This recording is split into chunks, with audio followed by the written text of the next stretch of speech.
972A. Mas de que servem essas paixões se já não têm objeto real? Nisso, precisamente, é que lhes está o suplício. O avarento vê ouro que lhe não é dado possuir. O devasso orgias em que não pode tomar parte. O orgulhoso honras que lhes causam inveja e de que não pode gozar. 973. Quais os sofrimentos maiores a que os espíritos maus se veem sujeitos? Não há descrição possível das torturas morais que constituem a punição de certos crimes. Mesmo que a sofre, teria dificuldade em vos dar ideia delas. Indubitavelmente, porém, a mais horrível consiste em pensar em que estão condenados sem remissão. Comentário. Das penas e gozos da alma após a morte, formam uma ideia mais ou menos elevada conforme o estado de sua inteligência. Quanto mais ele se desenvolve, tanto mais essa ideia se apura e se escoima da matéria. Compreende as coisas de um ponto de vista mais racional, deixando de tomar ao pé da letra as imagens de uma linguagem figurada, ensinando-nos que a alma é um ser tão espiritual, todo espiritual. A razão mais esclarecida nos diz por isso mesmo que ela não pode ser atingida pelas impressões que apenas sobre a matéria atuam. Não se segue, porém, daí que esteja isenta de sofrimentos, nem que não receba o castigo de suas faltas. As comunicações espíritas tiveram como resultado mostrar o estado futuro da alma, não mais em teoria, porém na realidade. Põe-nos diante dos olhos todas as peripécias da vida de além-túmulo. Ao mesmo tempo, entretanto, nos-las mostram como consequências perfeitamente lógicas da vida terrestre e, embora despojadas do aparato fantástico que a imaginação dos homens criou, não são menos pessoais para os que fizeram mau uso de suas faculdades. Infinita é a variedade dessas consequências, mas em tese geral pode-se dizer: cada um é punido por aquilo que pecou. Assim é que uns o são pela visão incessante do mal que fizeram, outros pelo pesar, pelo temor, pela vergonha, pela dúvida, pelo insulamento, pelas trevas, pela separação dos entes que lhes são caros, etc. 974. Onde procede a doutrina do fogo eterno? Imagem semelhante a tantas outras tomadas como realidade. 974A. Mas o temor desse fogo não produzirá bom resultado? Vede se serve de freio mesmo entre os que ensinam. Se ensinardes coisas que mais tarde a razão venha a repelir, causareis uma impressão que não será duradoura nem salutar. Comentário. Impotente para, na sua linguagem, definir a natureza daqueles sofrimentos, o homem não encontrou comparação mais enérgica do que a do fogo, pois para ele o fogo é o tipo do mais cruel suplício e o símbolo da ação mais violenta. Por isso é que a crença no fogo eterno data da mais remota antiguidade, tendo-a os povos modernos herdado dos mais antigos.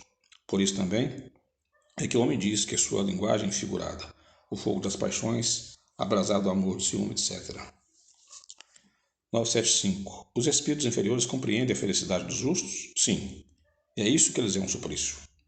Porque compreendem que estão privados por sua culpa. Daí resulta que o espírito liberto da matéria aspira à nova vida corporal, pois que cada existência, se for bem empregada, abrevia um tanto a duração desse suplício. É então que procede a escolha das provas por meio das quais possa expiar suas faltas. Porque, ficais sabendo, o espírito sofre por todo o mal que praticou, ou de que foi causa voluntária, por todo o bem que houver podido fazer e não fez, e por todo o mal que decorra de não haver feito o bem. Para o espírito errante já não há véus, ele se acha como tendo saído de um nevoeiro e vê o que distancia da felicidade. Mais sofre então porque compreende quanto foi culpado. Não tem mais ilusões, vê as coisas na sua realidade. Na erraticidade, o espírito descortina de um lado todas as suas existências passadas, de outro o futuro que lhe está prometido, e percebe o que lhe falta para atingi-lo.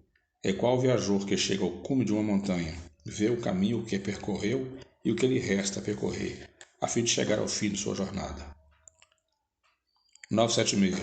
O espetáculo dos sofrimentos dos espíritos inferiores não constitui para os bons uma causa de aflição e, nesse caso, que fica sendo a felicidade deles se é assim turbada? Não constitui motivo de aflição, pois que sabe que o mal terá fim. Auxilia os outros a se melhorarem e lhes estende as mãos. Essa é a ocupação deles, ocupação que lhes proporciona gozo quando são bem-sucedidos. 976A. Isto se concebe da parte de espíritos estranhos ou indiferentes. Mas o espetáculo da tristeza e do sofrimento daqueles a quem amaram na terra não lhes perturba a felicidade? Se não vissem esse sofrimento, é que eles vos seriam estranhos depois da morte. Ora, a religião vos diz que as almas vos veem, mas eles consideram de outro ponto de vista os vossos sofrimentos. Sabem que estes são inúteis ao vosso progresso, se os suportardes com resignação. Afligem-se, portanto, muito mais com a falta de ânimo que vos retarda, do que com o sofrimento considerado em si mesmo todos passageiros. 977. Não podendo os espíritos ocultar reciprocamente seus pensamentos e sendo conhecidos todos os atos da vida, dever-se-á duelar, deduzir que o culpado está perfeitamente em presença de sua vítima? Não, pode ser de outro modo, dilo o bom senso. Pergunta 977A. Será um castigo para o culpado essa divulgação de todos os nossos atos reprováveis e a presença constante dos que deles foram vítimas? Maior do que pensa, mas tão somente até que o culpado tenha expiado suas faltas, quer como espírito, quer como homem, em novas existências corpóreas. Comentário. Quando nos achamos do mundo dos espíritos, estando a patente todo o nosso passado, o bem e o mal que houvermos feito serão igualmente conhecidos. Em vão, aquele que haja praticado o mal tentará escapar ao olhar de suas vítimas. A presença inevitável destas lhe será um castigo e um remorso incessante, até que haja expiado seus erros, ao passo que o homem de bem, por toda parte, só encontrará olhares amigos e benevolentes. Para o mal, não há maior tormento na terra do que a presença de suas vítimas, razão pela qual as evita continuamente. Que será quando, dissipada a ilusão das paixões, compreender o mal que fez, vir patenteados os seus atos mais secretos, desmascarada a sua hipocrisia, e não puder subtrair-se à visão delas? Enquanto a alma do homem perverso é presa de vergonha, do pesar, do remorso, a do justo goza perfeita serenidade. 978. A lembrança das faltas que a alma, quando imperfeita, tenha cometido, não lhe turba a felicidade, mesmo depois de se haver purificado? Não, porque resgatou suas faltas e saiu vitoriosa das provas a que se submetera para este fim. 979. Não serão para a alma a causa de penosa apreensão que lhe altera a felicidade as provas por que ainda tenha de passar para acabar a sua purificação? Para a alma ainda maculada são. Daí vem que ela não pode gozar de felicidade perfeita, senão quando esteja completamente pura. Para aquela, porém, que já se elevou, nada tem de penoso o pensar nas provas que ainda haja de sofrer. Goza da felicidade, a alma que chegou a um certo grau de pureza. Domina-a um sentimento de grata satisfação. Sente-se feliz por tudo que vê, por tudo que a cerca. Levanta-se-lhe o véu que encobria os mistérios e as maravilhas da criação e as perfeições divinas que todos os esplendores lhe aparecem. 980. O laço de simpatia que une os espíritos da mesma ordem constitui para eles uma fonte de felicidade.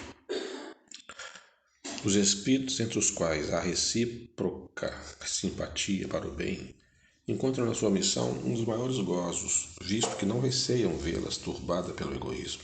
Formam num mundo inteiramente espiritual famílias pelas identidades de sentimento, consistindo nisso a felicidade espiritual, do mesmo modo que no vosso mundo vos grupais em categorias e experimentais certo prazer quando vos achais reunidos, na afeição pura e sincera que cada um vota aos outros e de que é para sua vez objeto.